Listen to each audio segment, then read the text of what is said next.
Unmute. Okay, there I am. Shoot, Molly, did you come up with a topic? Yeah, this is a jump head. Will be a different Zoom room for your meeting with Ed Anderson. This was a 5-minute reminder. So, but yeah, no. Oh shoot, I just saw that. Okay. All right, Molly, I'm sorry. I'm live.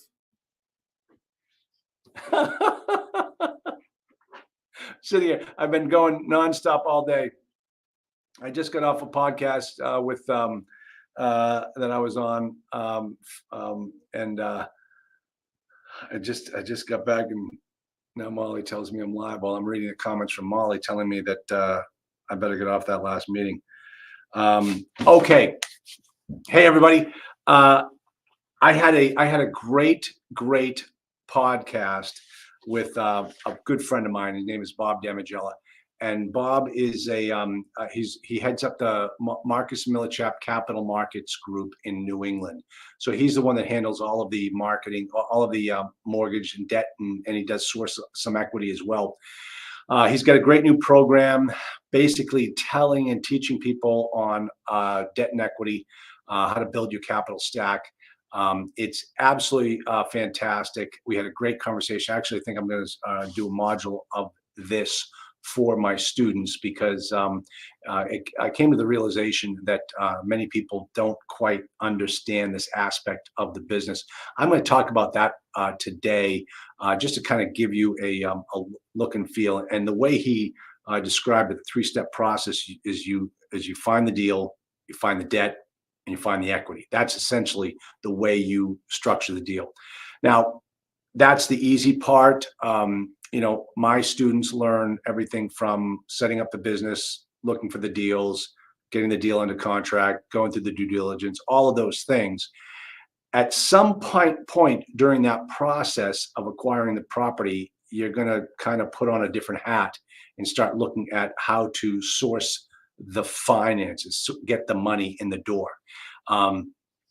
We were joking about how people, when they hear the term capital stack, how they all get wigged out and they all like, oh my gosh, I don't understand what they mean when they say how are you building your capital stack? Folks, it's one of those terms that the finance people like to toss out there so they can sound really smart. It's like the term arbitrage. Oh, the arbitrage. Oh, well, we're dealing with rental arbitrage. Do you know what that means? Right now on the hotel to apartment conversion, the real benefit is the cap rate arbitrage. And then if you're going to do Airbnbs and just rent apartments and then put them on Airbnb so you can take advantage of the rental arbitrage. Folks, all we're talking about is what the bookies call the VIG. What's the difference between the two numbers? That's your profit. That's what the arbitrage is. You buy a hotel at a 16 cap and you refinance it at a 7 cap. You just took advantage of the profit. That's the profit.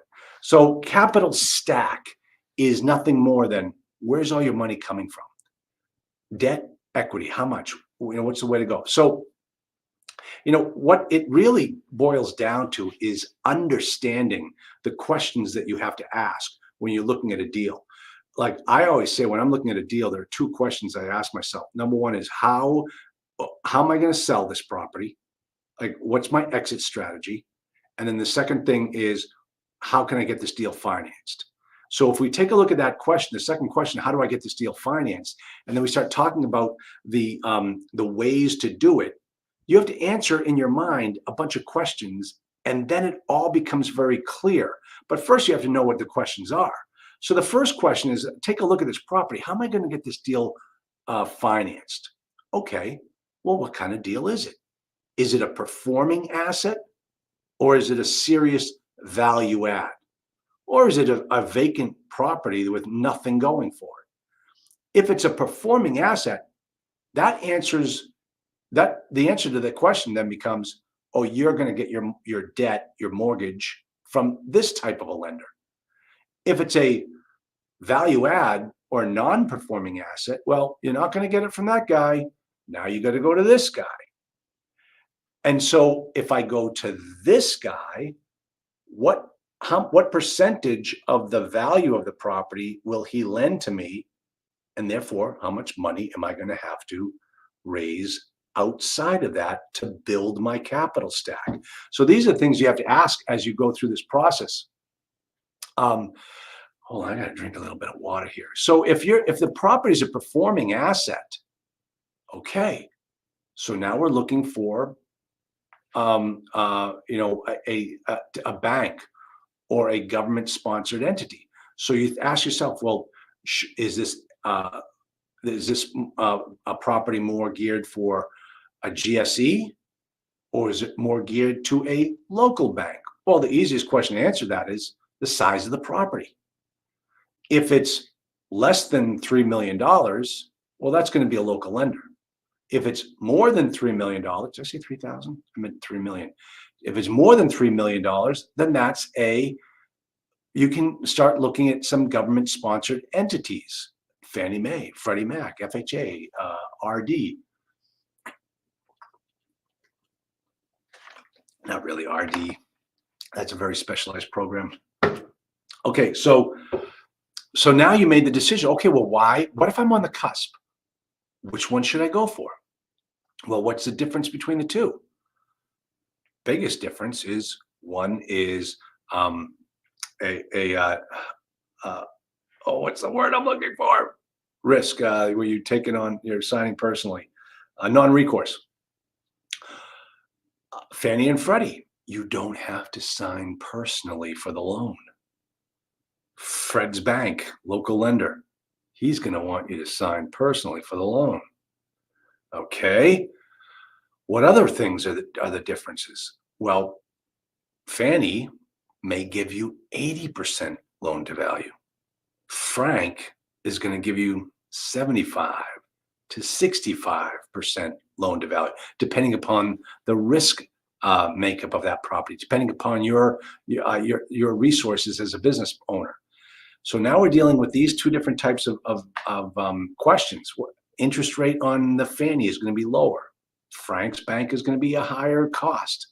So these are the types of things you have to take into consideration as you build your capital stack. All right, now, if you end up going with Frank's bank and Frank is only willing to give you a 70% loan to value, okay, well, now I know I'm going to have to go out and raise probably 30 to 35%, well, definitely 35 to 40% of the leftover money. You're going to need to pay more or raise more money than the actual purchase price to pay off all your other expenses. So you've got this 30% window that you've got to fill. Okay, where's that money going to come from? I'm just going to throw this term out there just so people can understand it. Mezzanine debt. That means it's a mezzanine. You're a middle level to get you to the top. It's not all equity. It's not all primary debt. It's a middle round. Now, typically, you get that type of money when it's a very big deal. So in that particular case, you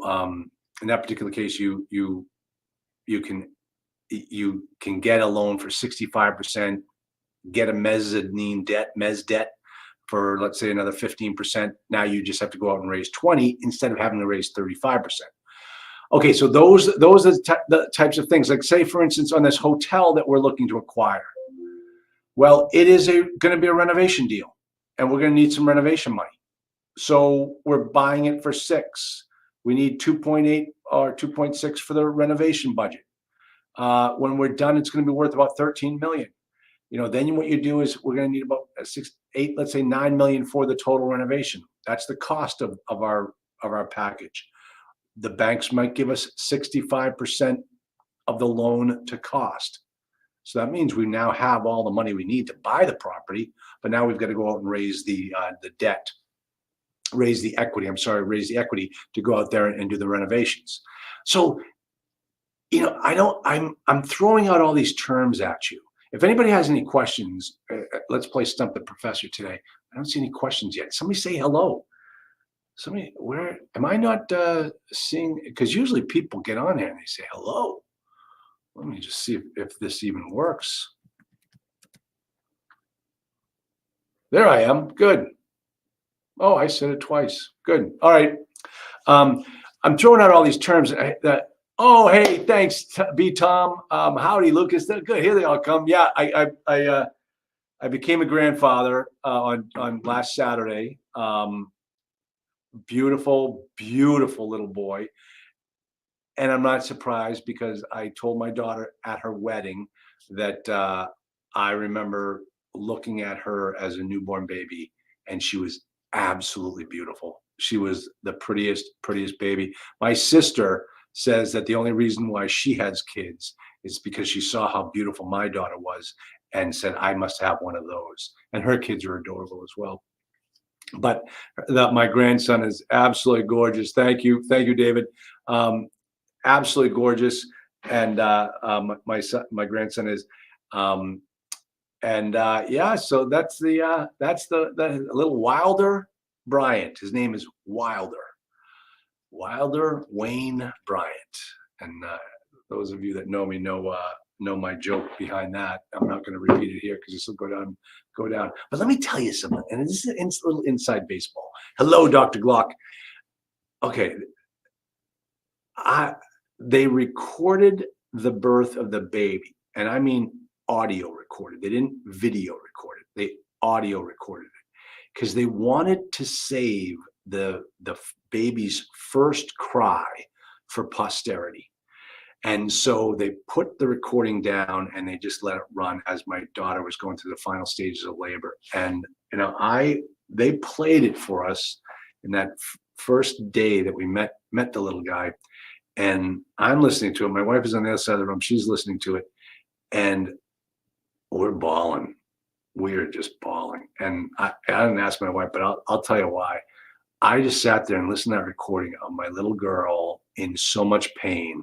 And it just crushed me. And I thought, oh, I don't, this is where they say you never want to see your kids in pain. And, that was tough to take. Tough to take. If ever any of you ever have the opportunity to listen to a child of yours in labor, don't do it. Just don't do it. I can't unhear the pain in her voice, which obviously it's a beautiful thing. And that little guy is here with us, and he's a gift. But that was challenging. So getting back to this capital stack, Bob's got a great program. He teaches it over a 7-week course.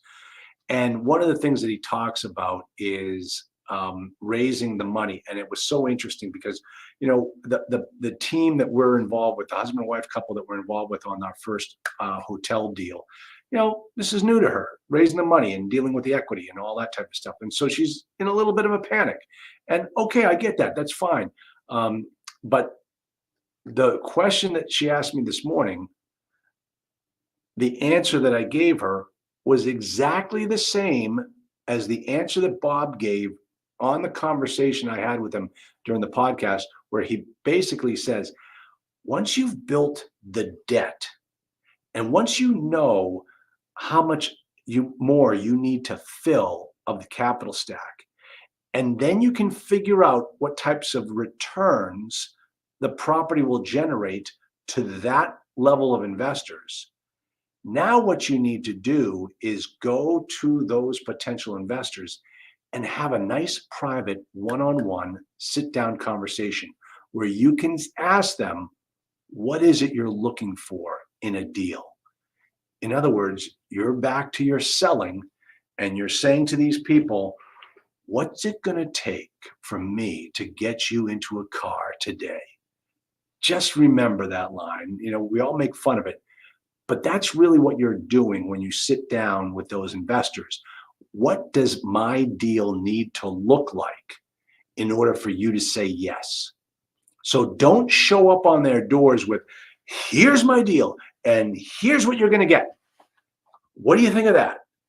you've got to listen to them, because remember, you're a salesperson and you've got to listen to them to figure out what their problem is. And you think, oh, they don't have a problem. They get the money. They're going to give it to you. No, everyone has a problem. You need to figure out what their problem is and then come up with a solution. Those are the people who are the most successful salespeople. So you're no different. Listen to what your investor is looking for, and that will give you enough feedback so that you can go back to the drawing board and put together your deal and structure that last 30% in such a way that it solves their problem and gives them what they want. If you give enough people what they want, you'll get what you want. Who said that? Was that Zig Ziglar? I think. Well, he was right. So that's it was really a great conversation, because what we talked about was the fact that very few people are teaching this part of that offshoot of the multifamily acquisition process. And it really needs to be understood, not only from a technical standpoint, but just from a business, sales and marketing and solving customer problems standpoint as well. So that was very, very helpful. If anybody has any questions, I will.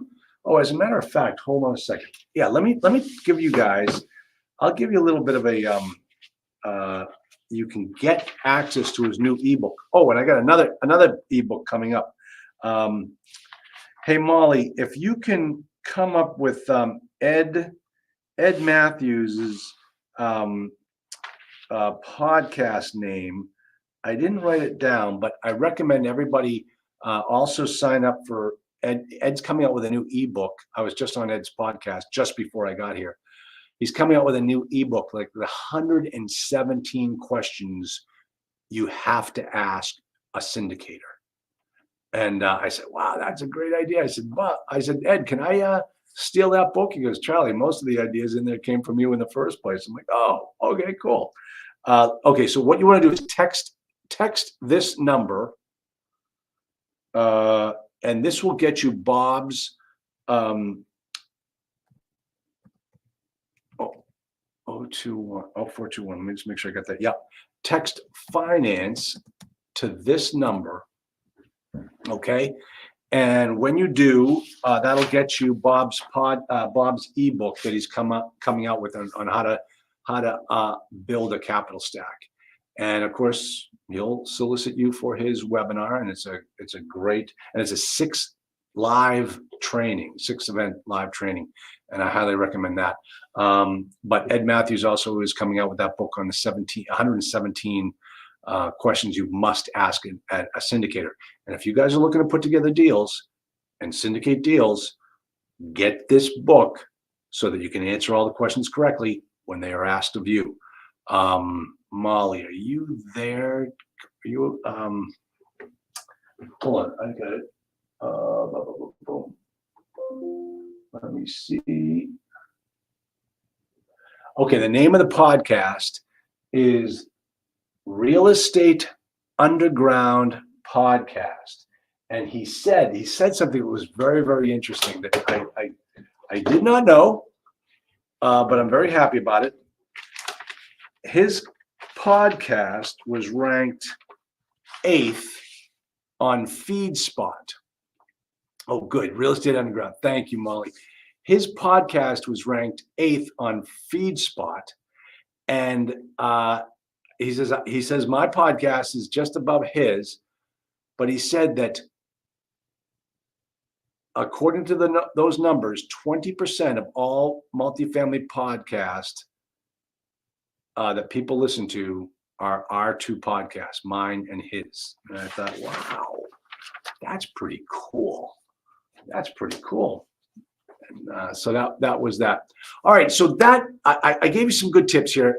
I want you to go get Ed's book that's coming out today. Once my podcast comes out with him, he says it's going to be released the same day. So it's 117 questions you must ask a syndicator. That's number one. Number two is text that number to text finance to that number, and Bob's going to give you his ebook on how to build a a capital stack. Those are, and then also if you have any questions about the money component, I think I'm going to come up with a nice training module on it as well. So definitely, check out those. Great stuff. I hope this was helpful. I know that I have a what's Bob's full name? Oh, you're gonna love this last name.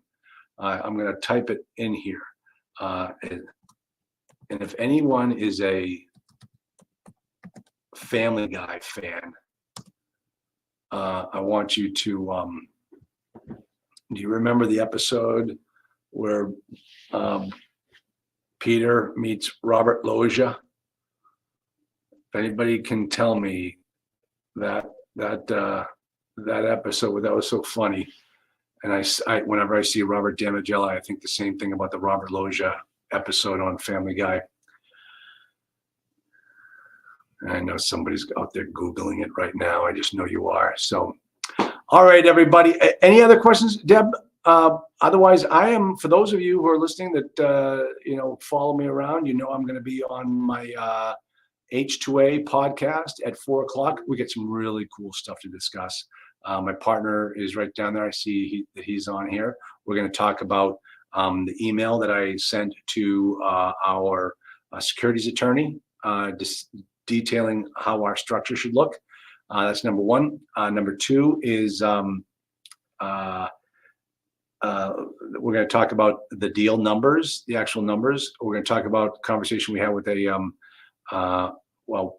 preliminary conversations we had with the zoning attorney, and a whole host of other things that we've got going on that particular call. So that will happen at 4:00 today.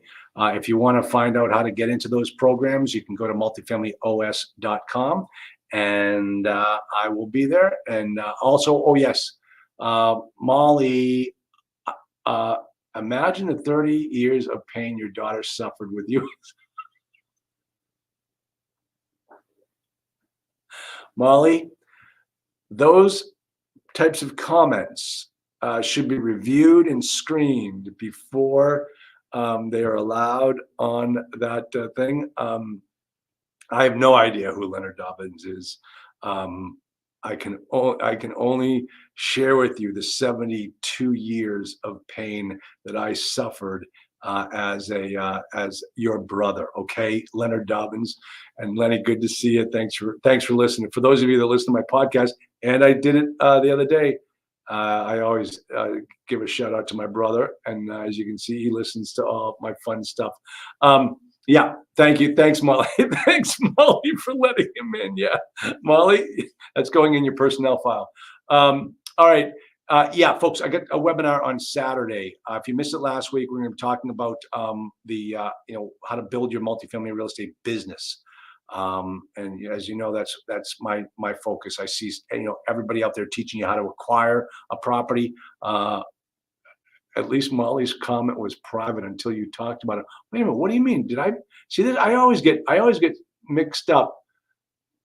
Somebody will text me something, I'll start talking about it. No, David, no. Molly, no, yeah, those were, yeah. Well, I didn't know I was live, okay? Okay, David, I did not know I was live. But anyway, so yeah, my focus with what we're talking about is teaching people how to build a business and that's going to lead you towards owning 1,000 apartments. You can't do that. Everybody can teach you how to acquire property, but that's only part of this business. And as we're finding out now with the rates going where they are, those people that don't know how to run a business are giving those properties back to the bank. And I don't want to see that happen to anybody. It happened to me back 2008, 2009. Yep. And I saw it coming again. Just the same numbers. I think, let me just, before I hang up, I'm going to ask David Peters here, because I see him right there, First Floor Equity. David had done a very interesting study where he talked about the variance of, like, almost the standard deviations between the historical cap rates. Like if you took the average cap rate over the last 100 years, it was X. And at no time throughout the course of that 100-year history did that vary by more than 2 points in either direction. Okay, that's it in the history of 100 years, except over the last 5 years. It varied from that median number by well more than 2 points. It got very low. Historically, had never been there before. That should have wised up everybody. But there was easy money, free money. Everybody started taking advantage of it. And of course, it drove the cap rates down. When the government is giving away free money, crazy things are going to happen. And now it's coming home to roost. Average was 8%. Thanks, David. Average was 8% with a variance between 6 and 10. 2 points in either direction. And we've seen some deals down in Phoenix in the 3s. The only way you're going to make money in the 3s is if money stays free and the cap rates come down. And if you look to see what historically the numbers have been, there's no way that it could have gotten, you're going to make any money in Phoenix. Yep, broke that trend line when the feds took the rates down to 0. Of course it would. It just makes sense. Money's free. That 8% median number was what the market bore over time. It just made sense. When can I have the website guy to contact me from my website? Oh, hey, NP, I'm a new man. Welcome aboard. Yes, listen, first off, okay. NP, listen, I had asked Molly to build out the form that you need to complete online, need to complete to go through the business building audit and then the meeting with me where I'm going to sit down. I'm going to go through all of that together. And then we'll know what we need to do with the website. And as soon as we get that done, the website's going to be sent over. Molly lives in Palm Springs, I think. Palm Springs, one of those nice places in California. And she was out of power. The power went out. California, power went out beginning of the week. It backed her up all of the stuff that she has to do. And so NP Nitya, I think is the name. We're going to get you that form. I want to talk to you first before I send you off on your way to get that website, okay? And even I will be in communication. I was talking with the website designer yesterday, as a matter of fact. But we've got some great stuff lined up for you. So that's where that's happening. So I'll tell you what, Nitya, why don't you contact Molly and Molly at multifamilyos.com, and we'll just get you on my calendar. And if the form isn't built, you and I will just have a conversation and talk about it. I want to go through things about your entity, how you structured it, all those types of things, a full legal audit on your business to make sure that everything is set up correctly. So that's where we're going to go. David says, let me put this up here because I know if I click on this, I can. San Francisco, Miami, New York are influenced by foreign investment capital, hugely influenced. But when Phoenix, Tampa, and Dallas deals are trending into the low 4s, high 3s, we knew this was going to end badly. And that's exactly what we're finding out now. Now, of course, there are people who are still holding out hope for Phoenix because, oh, it's got Tesla's moving in there. It's got all these other great places moving in there. That's fine. That's fine. But there's going to be a huge correction. Because if you look at that historical trend line, we have to get back to those numbers. We have to get that back to that. It may come up to 6, which is on the low end, but that's not a 3. That's a huge. That's that you lost half value if you go from a 3 to a 6, and that's what's going to happen, folks. So there are going to be a lot of deals available in those markets. Where are you going to be? So. All right, everybody. Thanks so much. If anybody has any topics they want me to talk about, if you want, make sure you sign up for my webinar on Saturday at 1 p.m. Eastern. Nitya, if you want to show up again, I'd love to have you on board again. But I definitely want to get you on my calendar because you are first in line. So I want to make sure that gets taken care of. So All right, everybody. Great to see you all. Have a great weekend, and I will see you this time next week. Don't forget, I also do a live 3 for Tuesday. Three quick topics that I talk about on Tuesday. I think that's 2 p.m. 2 p.m. on Tuesdays. Molly, is that 2 p.m.? I can't quite remember. Same, pretty much the same YouTube channel. Anybody knows?